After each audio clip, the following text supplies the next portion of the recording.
Surgical repair of severe mitral valve regurgitation in appropriate candidates improves both associated symptoms and long-term survival. Robotic-assisted repair has gained interest because of its minimally invasive nature, reduced postoperative pain, and avoidance of sternotomy.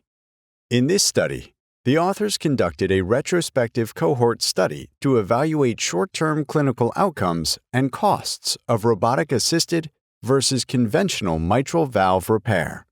Adults undergoing elective isolated mitral valve repair solely for mitral regurgitation from 2016 to 2020 were selected from the Nationwide Readmissions Database based on diagnosis and procedure codes.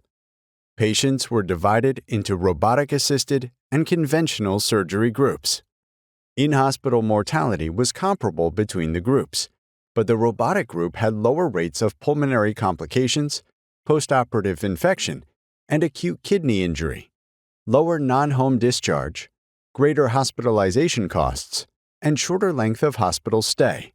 Following risk adjustment, robotic-assisted and conventional mitral valve repair had comparable short-term outcomes, including mortality and various complications, including stroke, reoperation, blood transfusion, pulmonary complications, postoperative infection, or acute kidney injury.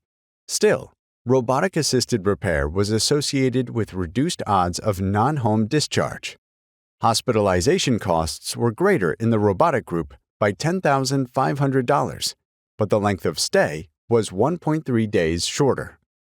Costs of both conventional and robotic-assisted approaches decreased in a nonlinear fashion as the annual institutional mitral valve repair volume increased. At the highest mitral valve repair volume tertile, there was no significant difference between risk-adjusted costs of conventional and robotic-assisted repair. However, in the lowest and middle tertiles, the robotic approach was more expensive than the conventional approach. As utilization of robotic mitral valve repair increases, dissemination of best practices employed in high-volume institutions may improve the cost-effectiveness of this operation.